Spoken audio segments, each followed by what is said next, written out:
talo fatu ma fa fele ia tu so fa man malo Yesu Keriso le nei fo I tu lao tatou fa so le nei o tatou tau mai fo I le so onga tatou le sono fa moi po se fa so ino le fionga le tu ai ala I pol kalama o tau le sono fa moi I le ala ata le nei o le ala ata fa moi po le Hope Channel American Samoa o fe la volo I mo mele nei fa sa longa ia ma le nei pol kalama ma tu te fa talo fa tu ia to ma tali na mai le wo o le paanga ma sanio tatou pol kalama I le so ina ne o tatou pol kalama so se tasi o le fa to a mai moina le nei pol kalama mo le temi mo fa talo fa tu ia to ia talia foi mal fa tai oi ma te vala dia foi oi le si foi so o tatou pol kalama I lumana ia mo temi nei o le tatou so poloi le fa so ino le fionga le tua ai le ia mataina ia o te talo ia no mai po fe lavolo ia ai si face tatou te talo ma tu te vala dia lo fio to ma fa tai mo le no su ma tu fa so lo upu ma tu so ina ia le pol kalama mai le nava yaso fa mala mai nei le tu so feso ma tu te talo ina ia mai le nganga lava le tasi sa tu sia e lo ona o paulo la o fionga le nganga pa ia o le sa fa so fia lo ona ia fa pen fa mala mai ma tu le winga o fionga ia fa manuia mai sa fa toia o na nei ma nei fa so ino lo upu ia mala manino lo fionga fo I le vi inga I la o fio ia malo ina se nganga mo e malo ono Yesu amen o le sono no lua nei tu le so ino tu so Efeso mai pe faisa e mai mo ina tatu le sona o vai sa talo no ina ia le fato muanga ia ma le tatu mamanga fa vai le tu so Efeso me se lava I le va o le apostolo Paulo ma le kalesi Efeso I lana malanga no na lua le sa ia tu sia ele tu se Efeso mai le falpui ia ma vaenga ta ua mai la tou ta ua I te tono le kalesi le Efeso sa fa mal mai nei le tatou le sona ua ma vai au le sona nei o la se o tatou fa au I se tasi o mata upu ta ua I le fa soa le apostolo Paulo o ave manu lauti o le tu se o Efeso ia le ala fa Autu el tatou le sona no na lua nei o le fuafuaga sili ale Atua o le Ogatotonu le o Keriso faila e te misi le vaenga lenei no misi a toto so Efeso ta ua le vaenga lenei o ai pese I le Ogatotonu ngale mu o le feau atoa po le fim o le tusi o Efeso le ala tatou tala no ina nei I le mai aso le nei mai o te fata alofa tu ia ona le Atua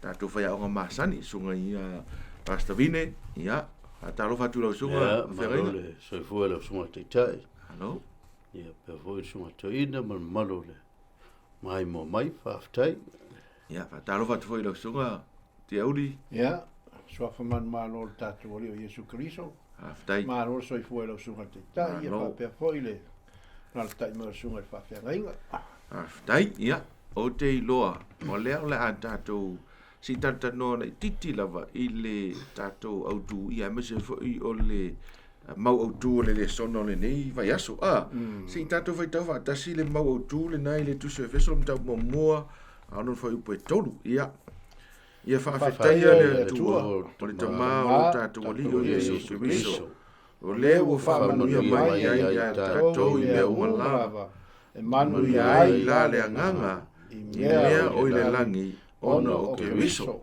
ia o I le o te tono I le mafu mai tatou Autu I le whapretania o le God's Grant po fuafuaga sili le ia o te loe te le ato inga fasamoa ai fuafuaga sili ia po le Ogatotonu po le tau o le tumutumunga o fuafuaga le Atua ia o le Ogatotonu leo o le fuafuaga o le whaotanga e ala ia Keriso le ala e whaibaila le whamatalaga le ala apostolo Paulo foi le e whawhetaia le kalesia ai mua I me whawhetaia ia e whawhetaia le Atua whawhetaia le Atua mai e ala no whaaftaia le atua ono se mea sili la le tau tu vai atoe whamai ono o lo tātou wadi o Yesu Keriso o le ua whamanuia mai ai tātou i e le na nei mea a o mea umalawa ia e maisal manuia i la le nganga i mea o le langi ia ono Keriso mai tāua tele la o mea umala i tātou te mou le whalenga Atua i tusi dea ma le whakatalanga lea pou e māfua mai ono O le anganga. o Keriso mea nana linga o Ogatotonu Keriso o wa e fōringa mai o i e fiuta mai ene mea mai esu e lea tulava e lea lua tulava se tasi dea Tama. i ta mapea leo i mai a ta no winga e lenga te tātou o atu i le atua ai whapena fo i le tō mai o whamanuianga lea Le tu. a le atua so Yesu wala le Ogatotonu me umai o tātou atu tō mai whamunianga e ala mai a Keriso o Yesu Keriso o le Ogatotonu me umai esa le tu atu le no le lausunga vine mo le tātou ua yaso Alvaega leo tātou Lesona leo tātou o iai o le whilwhilia matalia i a Keriso. Ia o le tusia a Paulo le amatanga o le tusi le pe on tātou i wale tātou te mtau mua malunga tonu. Tusa o le nganga whaaftai le apostolo e ave i le atua e le ngata i le whamanuianga le atua o whainga mea alofa le whai mea alofa mai le atua i le kalesia matangata. Me le alaina au mai le utu le au le uroi asu. Whilwhilia matalia ia Keriso. Mai ia le waenga momo. O mea alofa la ia le tautala mai le wheswa momo e whupotolo o sumalwha. Me momua o le whilwhilinga o tātou e Keriso. O le mea alofa ngā o le avea o tātou manisia. Mauna tangata whapitoa. Pe avea le tangata soifua ma tangata o laua na mafua na maliu Keriso. Ina ia whilwhilia anga leila Keriso. Ele o se mea anga whaia kako. O lo kako avea o kako tuinga o kako langa. O le mea whaia Yesu o kako langa. Vaenga lua.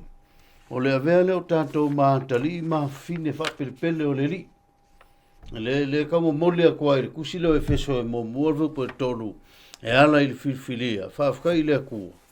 O whilwhilia ka kou e Yesu e ala. Whatamwhai ngai le wheso e lima. Mo muarvu po e lima. Wei tātou ma whatamwhai e whapelpele. E Keriso. E le aise ila e le aise pona masa manumnumi e avea mana e kalesia longa winga o le whilwhilia o kako i le kalesia ma le lotu o Keriso o le lotu o Keriso e le aise ila e le aise manumnumi e le aise se pona i le mama lava lantou ia nao le vala au o le atua ilana e kalesia a o le kangakala e mafue o ngai inga i mea o ngai ponga mga ila mangai mam ngumi vila le samarkanka le kau mam ngumi le kalesia le tuolong kolo o le filfilio ka ko mal talia ino tātou e ala ia Keriso o le vaenga le talia ino tātou no le walfangia e ala i le alofa tunoa nonga winga o le alofa tunoa le tau tale fupe ono ina ia vi ia ilo na lava alofa tunoa ua sili o le wanga le leifua mai ai o ia tātou. Ono o le wanofangia. O le sili o ai le wanofangia. O Yesu. Le wa mafua i ala ilo na alofa tunoa. Ua maua ilo kakoa.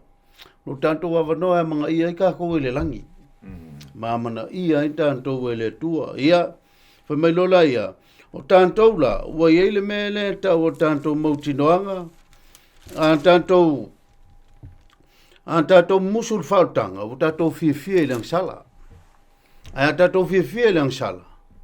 O tātou musul whautanga.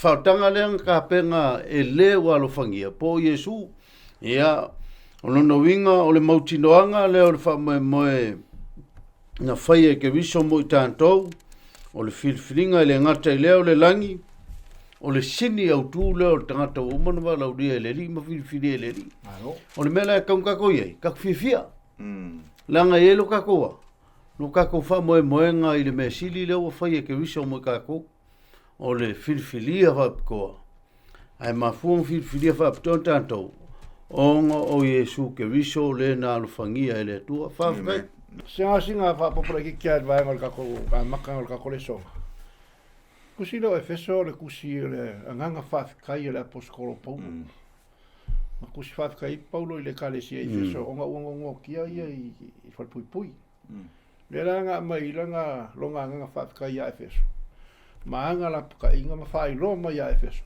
Fuafuaga sili le kua mo la ko sila la Fuafuaga le kua fa mo yanga la fa mai e Paulo ya efeso ko fa mo ngaku mai ya efeso awanga i komisia fa mo yanga o le Fuafuaga sili le kua mo ko le fa mai ia fa fetaia le atua le tama o le sama fuanga la me wala inga fa e Paulo le sa fa ka mai o lo ka ko wali o Yesu Keriso o lenga fa manguia mai ai kako i mea malava i mea o le langi ma mea lai le lalolangi e ala ia Yesu Keriso o fa manguianga nga mo Efeso wa umala Efeso ma Paulo a le o fa manguianga mo kako kai mingi ki soifua ma e olai o le kako ki soifua ma o i fa manguianga le kua pe a fai e fa o nga ko kongu Keriso ia kako mea mai fai fa mua Keriso i mea ma kako kau ke fai o nga mangui ai leo kako le la me vai nga mo sa ko sunga fiau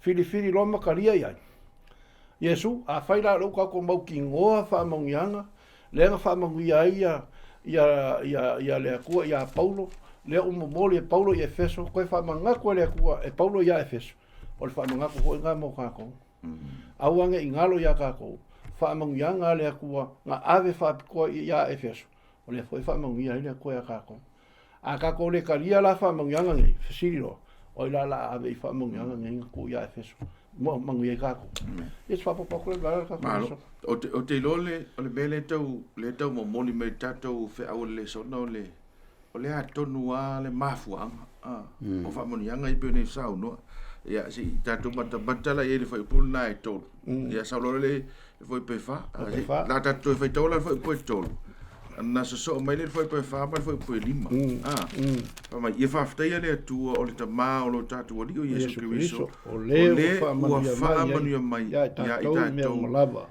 i mea umalava e manu ia ai i la le nga mai o fa manu yanga ya e mai le nga i mea o le langi sau lola i mo le so fa i pule fa mai ona o Keriso so ai se ame wale ni tupu me umai ana fa irunga ona o Keriso salva o fa pe ona e fili mai e tato ona oia o le ona oia Keriso a o le fa vaina le langi ina ia pa ia i tato ma ia le matau le ngaina i ona luma i le rofa sa lolo fa po lima ai i le fa lima ma tu singa po lo tu ona to fia i tato ana mua ina ia avea mata mafai mana ona o Yesu Keriso ona o Yesu Keriso ai fa ta ua tele ia ta uva nga le e ala ona te tupu ma mo fa manianga i ma mena fa ile tua mota to ona o Keriso ona o Keriso o mele no te lole fa manatu e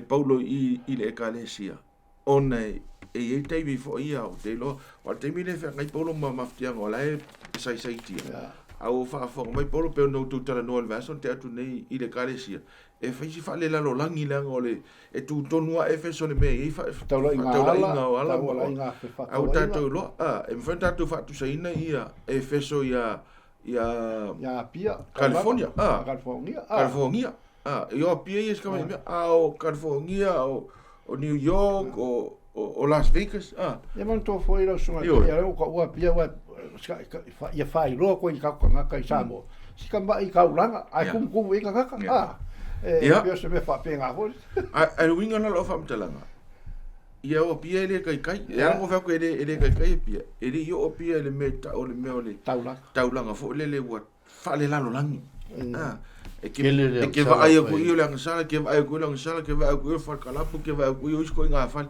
so le mele ko wa fa le lalo langi ma va fa ke vai ko I o mea material o mea whale langi ma mea no ranga so mea tu wa maka whale langi ai e mai ale loko a ma fo so mea le tu whamana tu e poro I whamana tu manuia vai o to ele ni tama ele o kong whanga o lea a walanga a veo kong whanga o lea o no ke wiso so ta wala mea o no ke wiso langa o tu Lesona lea o le o Ogatotonu le mua Fuafuaga whautanga o Keriso o ke wiso Yesu e ta wala o fesiri li pasta o no lea e le fai upu le fai mai na to fia o to ana mua a ole whaavaina a ole I whaavaina le laulangi fai upu le wha o man fai upu e lima fai mai wha peo na filifilia mai I tātou ono ia a ole I whaavaina laulangi no inga e o lava la I le mele sa filifili le ai ngā tua po le atonu ala le fofo pe a te ua tupu mai le mele o le angasala le anga o le sa tu mai le filifili ngā o le sa o loto tangata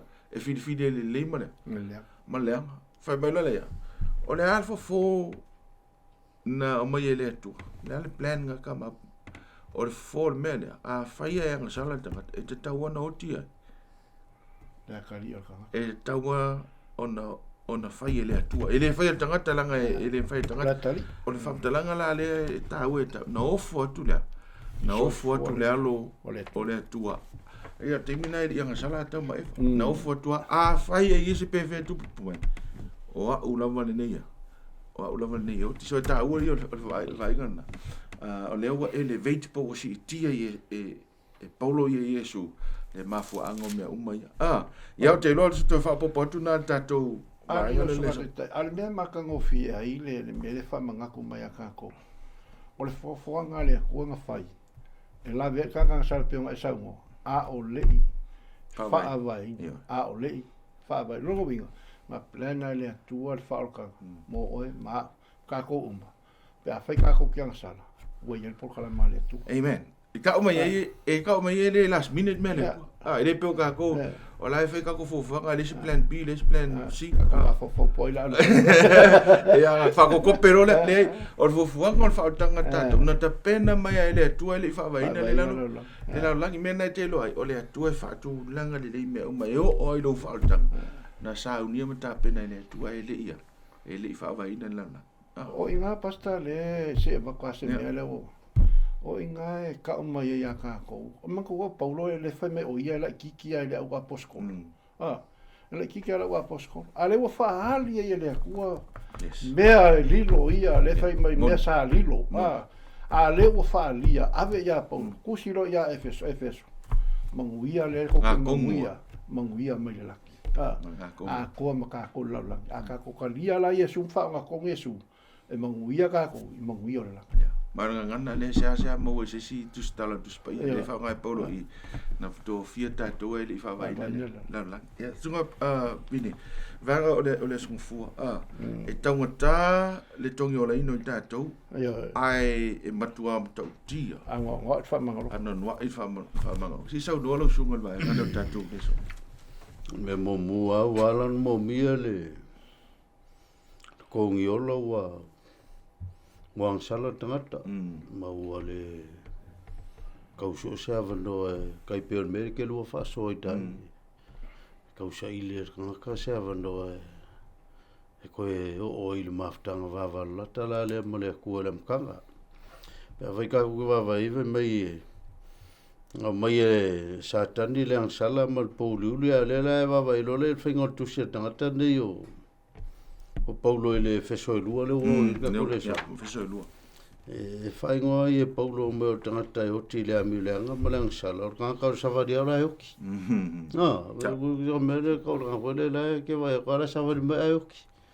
o ka vai mo ka onga Borga ka onga e savadi a riska ka savadi am kwa le lo ase me pe savadi ka lua pe nga mo ka sui po ai mo ang salam pule lang sala ilongo lang em fe ngol mo soifu ala o kile o lang fa lang o le se fa mo le ve me fam tanga Paulo le la vai ka winga ku ya maungi e ka u va ve fe so lu mo o ko o to foi lava o e na oti a mi lang mang sala No tau sa vavali e na mua e tusa ma tua le nei lalulangi. E tusa ma le taitai o lau fai pule o le vane monimo o le anganga. Leo lo matuanga lue nei ie whalung te ta. O kusala o le kaukala ia i whamtalanga le apostolo. Kusa o le koe whamangako e le apostolo o langa lewa koe kau fo i eile. Ia tangata e feso. O ngā o le maalosio o awangi o le whapurkiki ma mea iku kupu i kongo e feso. A lewa kaua a fia i leo kerisiango me le apostoli. Ia kou mawhau le leia. O le ngaruenga le whai mai e sakang. E whai ngō fia i o kou i e fia me le. Sa wali e whailea mi o le anga maola wharong ka.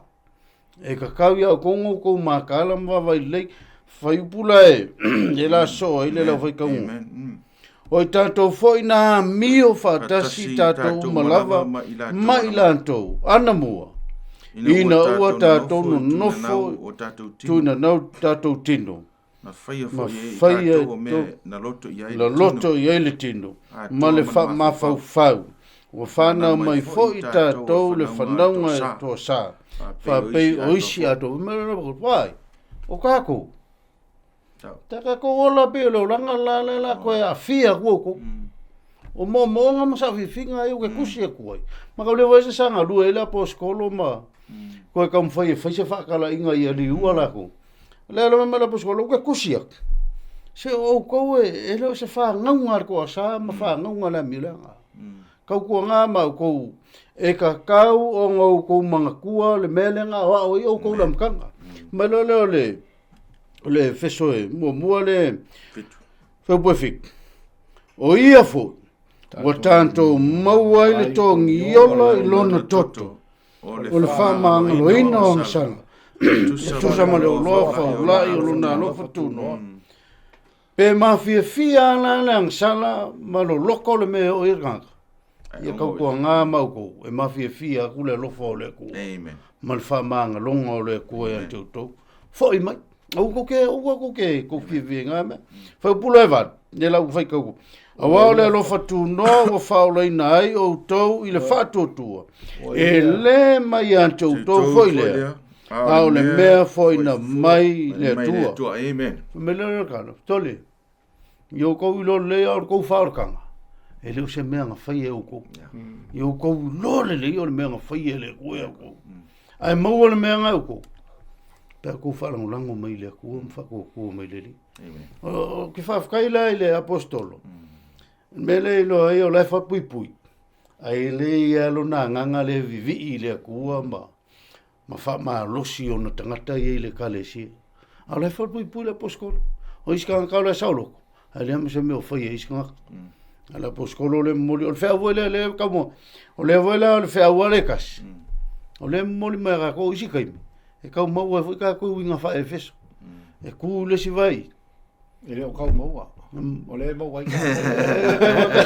va pe har foi ngon a le mai fe aula e fa malo se le foi con ko lo se mo ve suma to o ia wana la ve e mai tanto te ate tato nai le poliuli a wa wana o mai ai tato le malo o lona lava alo pele o Yesu, alo, ese el mael me, amen. O le poleale, lo kako ia le lalulangi ma kako afia i kele o kai. O whanga ungaunga i o le akua mo kako. Au angengaro. Poleale lo loko le angsala i kei, kai mea ke fo i le li. E ke le akul wha maanga longa le aku. Whafkai. Neangor kongi ola e whaikoko. Whaftai. Whaftai.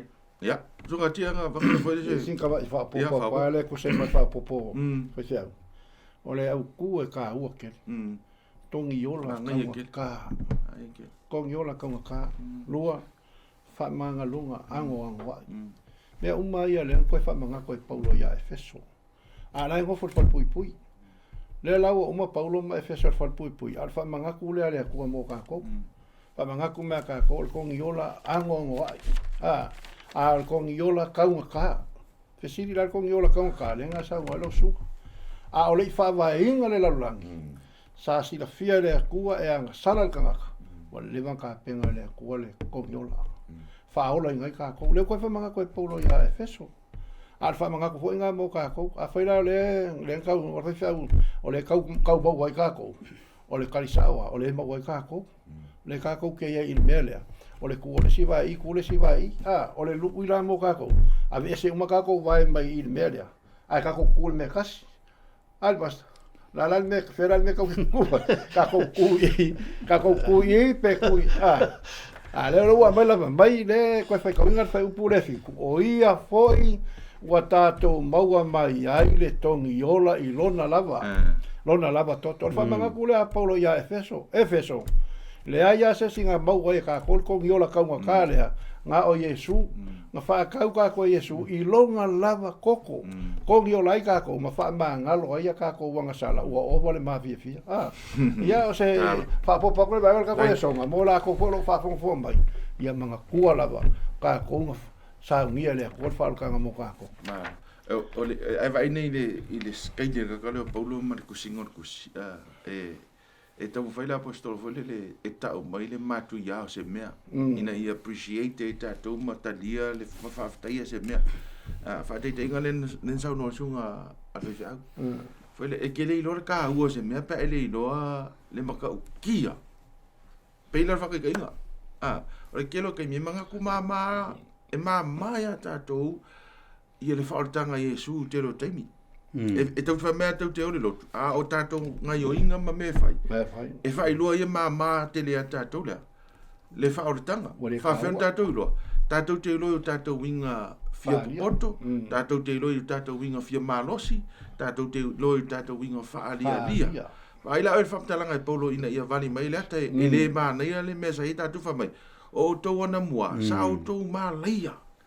e le se tau wha moi fa mai kousa wa vali mane li o lea o le mi o vangi mo ngimo longo winga o kou ka makai mal kou ori oi o sa kangi longo winga lea mas kou wha moi mal pawal me e o mai o kou e o e malaya e o ki so o le vali mai e paulo fa penga le maka o ki o le ko nga o langa e o yele sa vali nga ka ko pe ava pe le pe nga le Yesu fa me le paulo le lawa a me fa o kanga fa le fa o kanga fa me le fa o kanga fa pe fa duen ko fa ka si ko fa ka awa o le lofa tu no na fa o la ina I o to I le fa tua e mano la ia e le mai a to foi lea a o le mea na fo ina mai e le atua sa lo le fa upo e fa mai e le ona o ngā luenga ina ne I mita se to te no me le tupu I le kare si ma tama ke usia e te le lo me fai le lotu ia ona e ola lole lola le poi ma e fa mawalunga ma e tau tala fa sau sili o ya ma ai sia langa le wa fua me lungo ngalu o ngaluenga ale ko fa manga ko pole le e ola ise e fa ola inga o e me nga fa nga fa ola inga o e ile lofa tu no o le atua e ala ia ye ia Yesu Keriso e ala lofa tu tu en me fa Yesu Keriso me la de o te fa na tu foi le pena e sau no fa manatu ia tatou e taunga tatou fa o tangari te fiu e te ngalue te fiu e lafo kupe ile fa kau that's how expensive it is ki le ma fa inga fa kau anga fa kau le koko ye o Yesu le la ko fa ko pola kako wala ke mika aki awangi o kako fa bonu nunga le kadesi ngi kako meua fai ai ia tatou wole lo langa so ifanga wa fa ola ina I tatou ele tua ia e tangia I mea tatou te fai amen ia si kako me ia ole vangalonga ko tolo lesson ela wo mai nei la le unga tonu le fufuanga le tua le sunga pasta si sa no el vanga le ole ale tumutumunga po le Messi sili le wa saunia le tua e unga tonu ai ia Keriso e o ke lo le e veso mo le fa me mal fu posful wa ina ua fai lo mai a te tanto le me lilo sai lona finangalo e tu samana na lava pule tu noa na iai I lona finangalo foi posfulu ina ia fa popo ina ia Keriso I le sauringa I le fa atoanga o tausanga o I lanto o I le langi a toa mai lanto o I le lulangi me mua o Keriso ala mtanga me uma Ia kako mangingo le iai o Keriso. Maka ia iai le Fuafuaga o Lalulangi. O Keriso foi na ia matanga me uma. O ia foi o le matanga o le whaotanga. Ia pepela ngei. O le mai Iesu o le mai le atua Iesu nga whangau. Maliu. Tu mai ma ngai langi. O le whaotanga nga maka Iesu. Le si vaenga taua le ka o meo atoanga. O le vavai le taualunga ma tu whaatasia o le kalesia o le mea whaia. Whai le pule whai kokasi le kua. O le vala au o le iai o kangaka ese ma le iai. Ia vema kangaka keisiano o le kalesia. E leo se mea nga whai es whai whai upin kai kai ungilo. O le mea nga whai kokasi le tuat ku whaksinga o kangaka. E ala i langa polokalame ma langa fuafuaga kukasi. E ala nga i langa whakakianga. Veme leo lesi vaenga o le kako Lesona. O lesi me taua o le kua foi na te toi a maia langa e kalesia i le kaimi munmuli. E ma fuka ai le langi. Ma le lalo, ma le lalo langi. E ma fuka ai tangata o le atua le ilalungi. Ia ma le ainga o le atua le langi.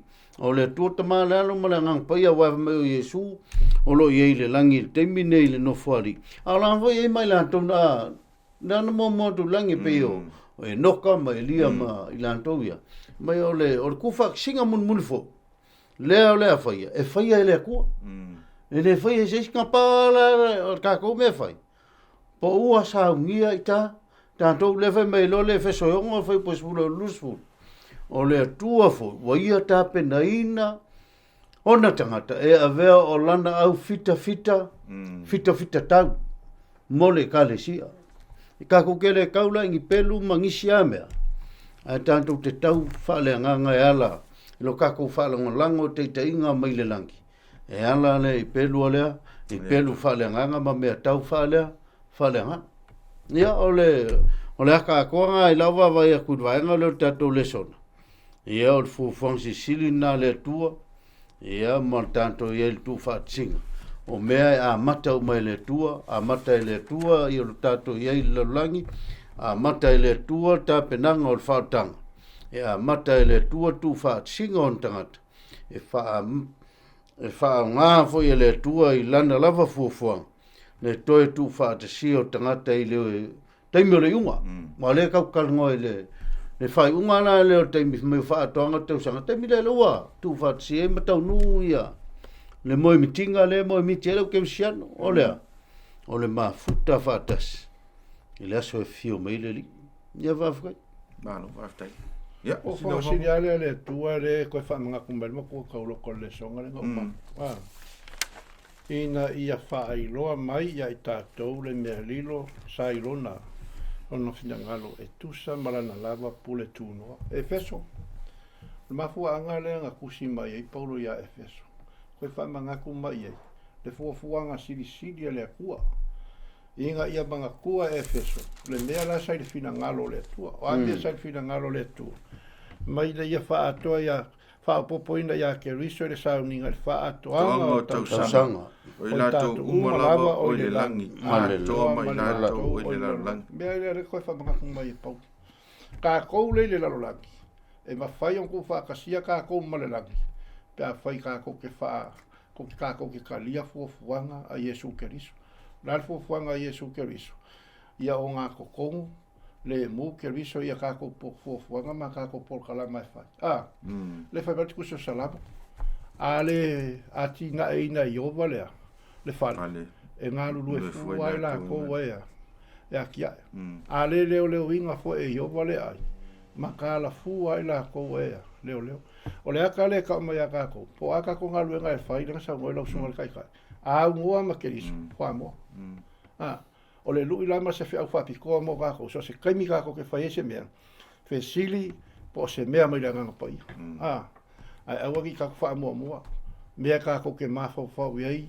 Io ka ko loko mo ka ko mangaku mo ka ko mawhau. Ai awan ka ko wha mua lalo mawhisiri. Po se mea mai rea kua. Ia o ngā ko kongua Iesu. I mea uma tātou tia. Ka ko ke whai. O ngā manguia lo leo le ngā luenga. manguia kako. Ai si le on fa manguia le ko yo kako ai malanga e kalesia. Ole isi mea lusunga ole theme po le Autu le e fa mai do te vai tuai. Ole melo tu fatasi ele tua o tangata i tasi. Ya. Wa ole Autu non tau pe fa. Ole melo ole tasi e Yesu Keriso. Ole me moia ele fai ele tua se me ma ape ma vai. O le atua lava i malan Fuafuaga e mai sala Fuafuaga faultanga e mana e fina ngalo le atua tu fatasiona o tangata a le mangeka le kong oi Keriso o Yesu e mafuongo mai fakasanga ko o Yesu a o ki apolo o le mai kau o ki apolo le mai kau i le manga mar Fuafuaga faultanga le atua o le tu fatasi le atua tangata le faultanga a o ki apolo aia o le sa fia ves o talepe o sa talepe ma faleanga son mela lea i le su atu vanga no le tatou Lesona e mane pelo se mea o hiki apo o yer ki apo so se mea o yengi fe vai inga mangi ma vai le o se mea mai lea o yer me leanga o le o se mea mai le tu lo no inga langa o le tomo fainga na le ati apo te talo Yesu o te talo ina ia tasi na so o le ngā luenga ki Apolo, kalepe. So o le taha ua te whamanatu lewa o mai Paulo e le kusio Efeso. O le ngā luenga o le whaarukanga, o le kufakasia leo le kale. O le kale sia. Lea ngai ere kei me kufakasia le kua le ngaka o le ua kufakasi kei mingi. Ia alka kumama anga i me o le whaarukanga. Justification, sanctification and glorification. O le teime taua mi toroina, teime o le whapayaina, ma teime o le whamaruina. O leu whapayaina tātou tu whaatasi e le atua a wai ele teimi le whai mai ele mtau pura sifuri tu whaatasi e tātou mai e oile langi ero mela ngā le whai mai e whaupuanga peke ia o kou makaala ia o kou whaukauka mea umanga le whai mai Paulo ia e kukupu mai kongu ia ke o kou ia kangaka leanga luko la ko ke fa le anga le kale si le anga sa ngola sunga ka wo ke o le mea le manga o le ko ya ka ko inga i fa poko ma i fa pa ia inga ma ia kasi e ofi mai ar ki apolo fesiri e ofi mai la ia e ofi mai ia o le ale manga i ko fongo ko me e fa o ka kala lo i me se vesiro malfo e langa fa tu ta te fa lo sunga tia ai vai e o le umio launga Paulo mka upe fa ai vai le launga Paulo la fe men mka upe fa o la e take de Paulo a mionga i ma fu ma vai e kalesia ngo makwa ma fa ele ka kala Paulo alo eso ko me ya mionga i na ngo mionga i sa fa pau ko e a fu ele ma vai ma le po le nga le ale tu so ai si e na te fati no ina vai va pe nga le tu you are somehow used by the devil. Amen. In simple language, no follow Paulo il fa poi mtau poi ono wa launga toale Paulo le tasio le kalesia. So mtau poi fa o mtau poi ono. Fa pone foi poi iva. Ile alo eso le kalesia mai so se ngai o inga, ma so se mela tu te faia. E ma vai ile kalesia le. Le tu so no tu fa manatu tu va ngale li ta ua. Le ngal faultanga le tu no fai le tu no faultanga mao popole le a ngal wenga il tiapol o so ya o so wai e le petiam ma faleanga ina ia one i tau nu fi ngalo le tu ai fa ftai le tu e tau nu alon fi ngalo ia ila to o e no fu fel fani ma tu fatas le lota tasi mangan ku fatas ia amene ato me ia tu vai ngale o le so ola iga ia ola i o so fu le i vi ingol ma manu le tu pasa si so no ia te fa matala le vai ngol tatu le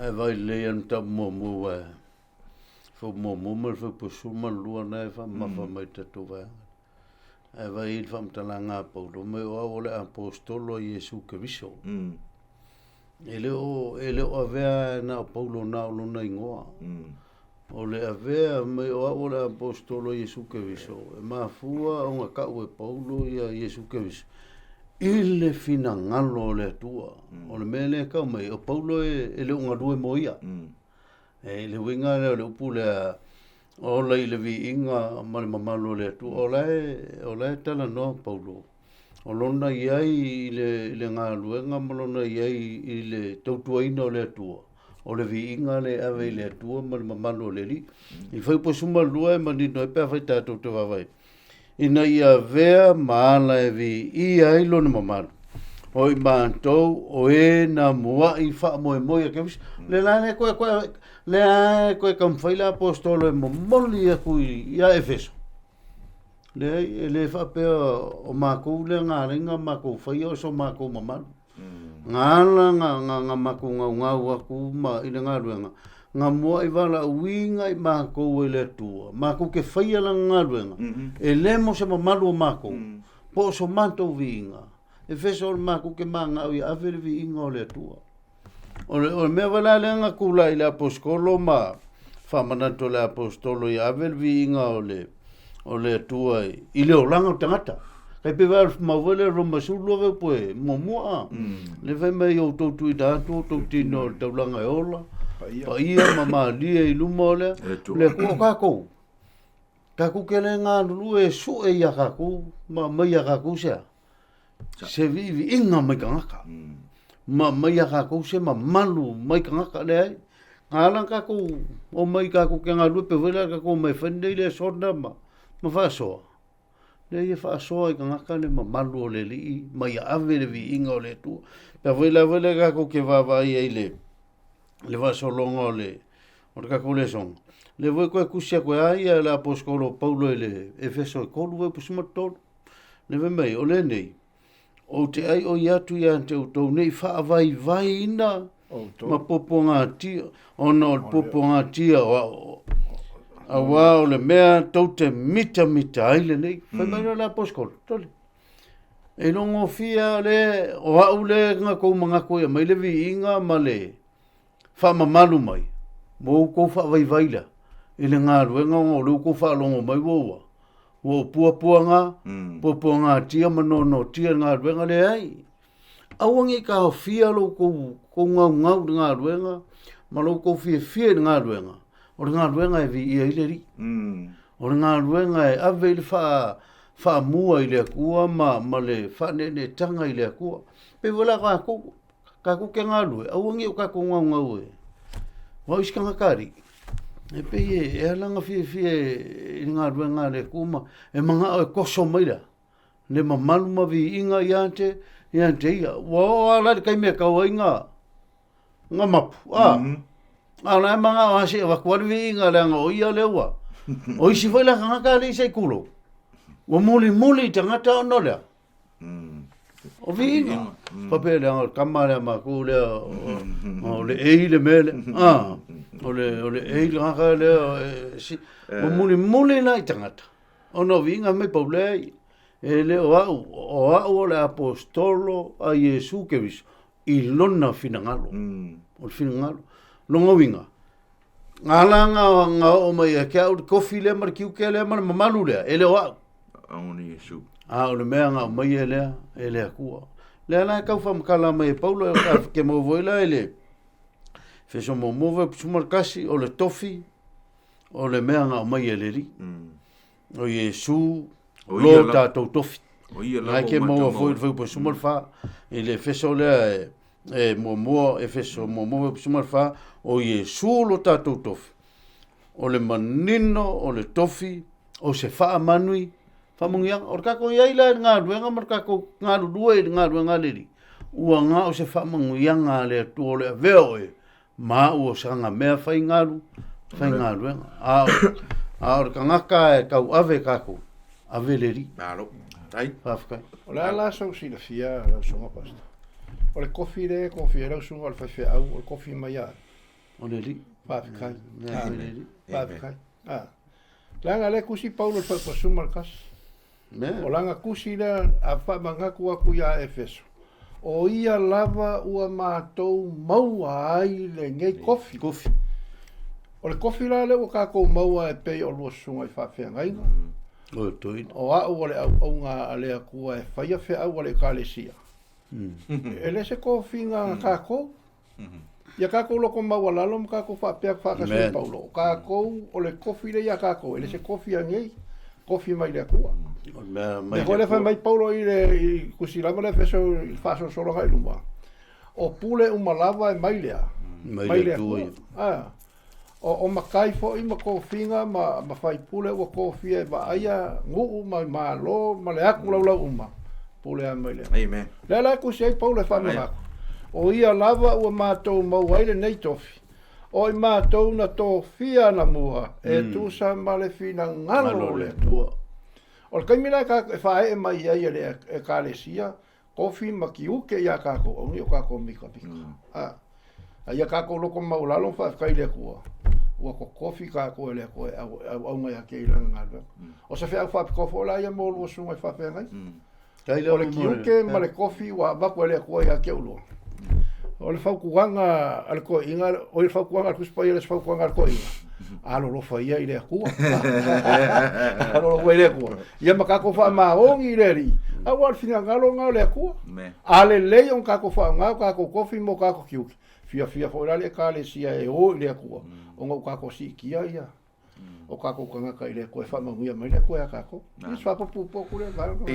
I fa popo kula vai ngale ma ngai ro fa so o le upu le fa ngar tofi somebody fa ta nearly inheritance a va pene ma liulo tu atas o lo yeni ni fanua ma ni meta u la inga e fia pasia tu le i le si au ngā tupulanga o le mela na ta o le tofi ia on fa mero to ina ia tia o lo tofi a le tato ele fem fea le o va tia oi nala na mau o tofi na o no mena mai o tua o le talio tato e Yesu o le talia o tato o Yesu e ve mo tato faola fa me le upu le fa ngai paulo mena le tato Yesu o tato tofi so o a o ma fa mani anga o le kofi a Yesu wa access ai tato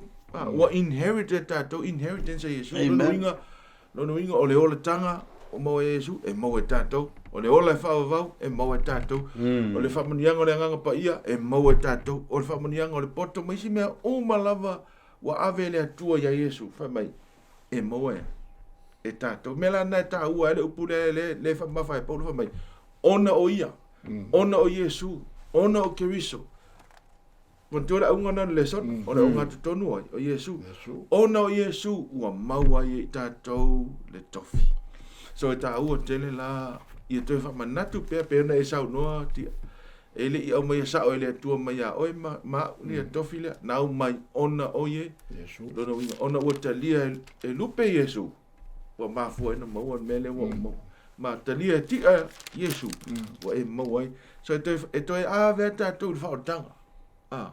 E pea tau a le mo e fa tanga pe wale te Yesu e te le mo fa manianga so le la te fa manatu ya Efeso o le ko identity po o le to o le fa sa mo o lo to tofi o lo ya Yesu e lo me lo langa se na ngota to pi foringa mai e lo o e te le o fale ma te le o ta vale ma te le o pisinisi e le o me na e mai o lo tofi o ye o Yesu e ta ua o nango whamong yanga i karango i kako le ka ua ka maka mai foi peto o whamong yanga i lalea nganga e le ongi kupe le ongi fale le ongi ka vale e le ongi ishamea ai o whamong yanga fale nganga mea la i ko whamong ya Efeso ko whamong yanga le fale nganga mea ngai ai ma fau fale nganga e fale nganga fo i le wala ki soifo mai o la ai le fale nganga e o lo ko kala ali o le fasili foi la i lo sunga kai kai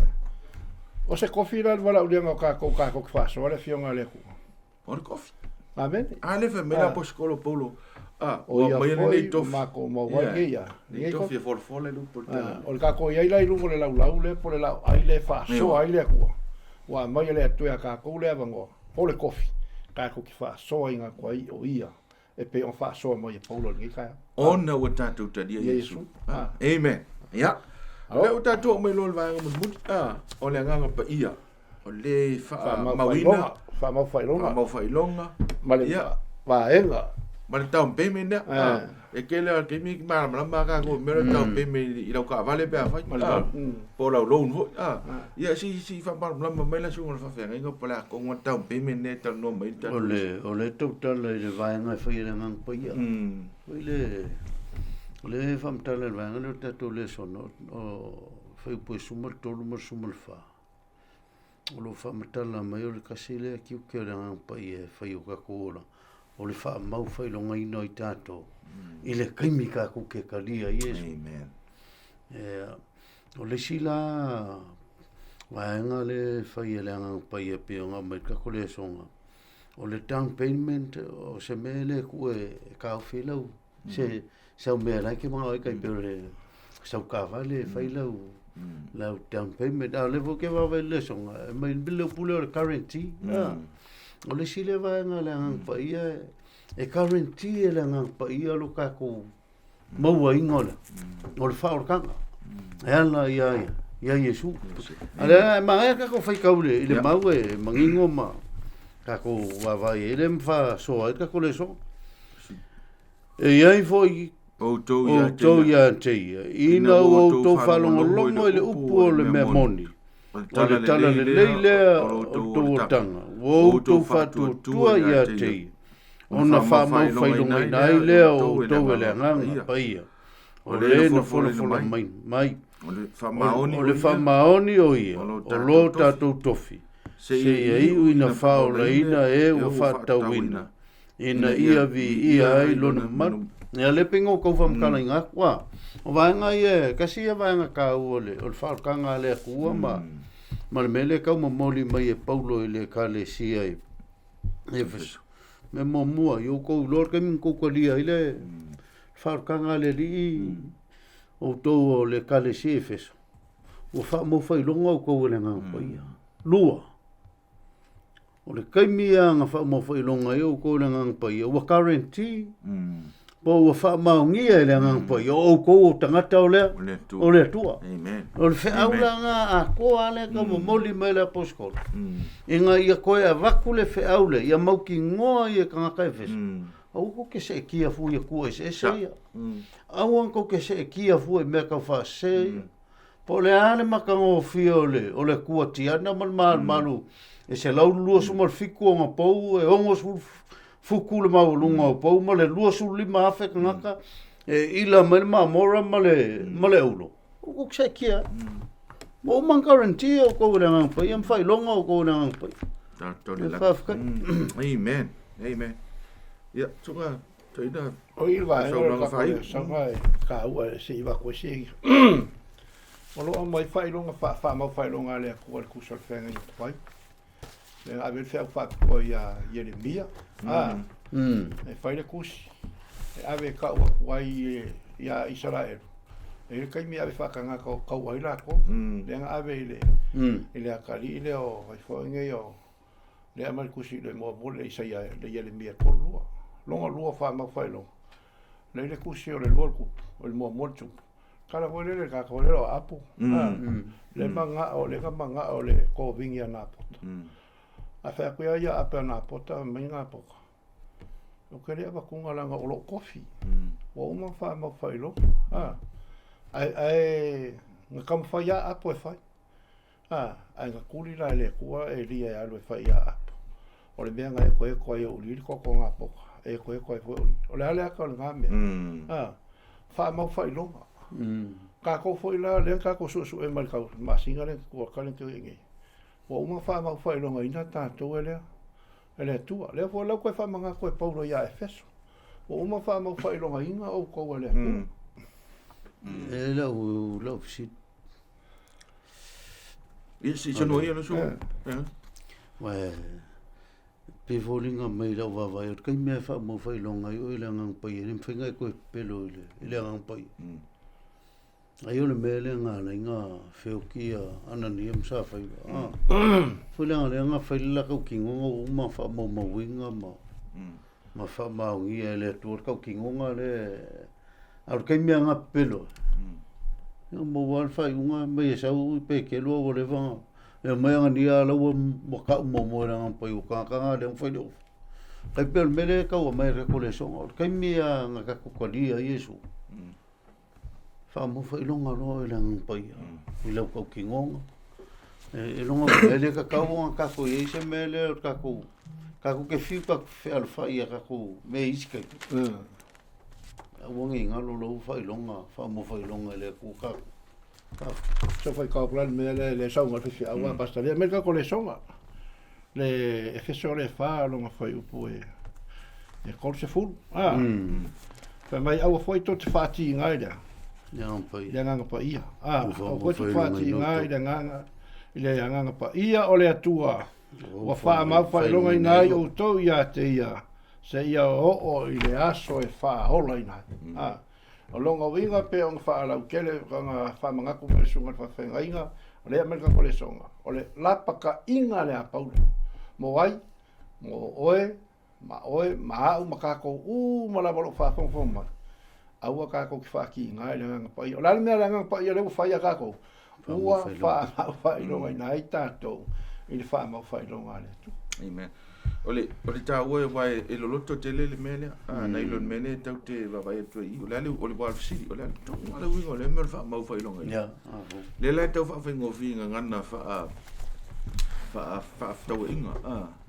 po mo transactions le bela mele na ta u le mtanga o le tampem so ai lo fa tolo ta vale tongi le tol su pasene ta to ni tol su pasene le me tongi mo ta va fo ta tel ya ele o tongi na umalawa ala we se me ala we ele me ala we guarantee ya e mo mai na la ka vale yang kong e ko ala yo la ka vale ala wa mai la ka vale ala wa umanga kong so le mele le na mele so no o fa fa ngofi ina na le wingol me ta o fa mo fa lo so o le mela e le to ngia tatou lo tatou fautanga amen a o le nganga pa ia la ak fa mo o ia la le na fa mau fa ilonga ina tatou a le mela fa tatou wa le mela e le tari tonu tatou le melo le fa ola nei ma fa ola i pia o po le upule masa nei ni sho a onga e fa pia save once and for all always save